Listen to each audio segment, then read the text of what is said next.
In today's video, I'm going to talk about how to fix Rednote camera quality problem. So the answer is easy. Just go to the settings and then scroll down to the apps section and then go to the search and search Rednote, and next go to the storage, and here you will find this clear cache option. Click on it. Now you can go check it if it worked, and if it didn't, you can try to restart your phone or turn the Wi-Fi off and on, or the Bluetooth or the airplane mode. Also, you can try to clear data, but be careful. If you clear data, all the Rednote data will be deleted. This includes all files, the settings, the accounts, the databases, etc.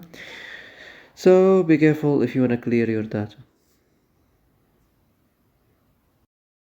So that's it for today's video. I hope this is the answer you've been looking for.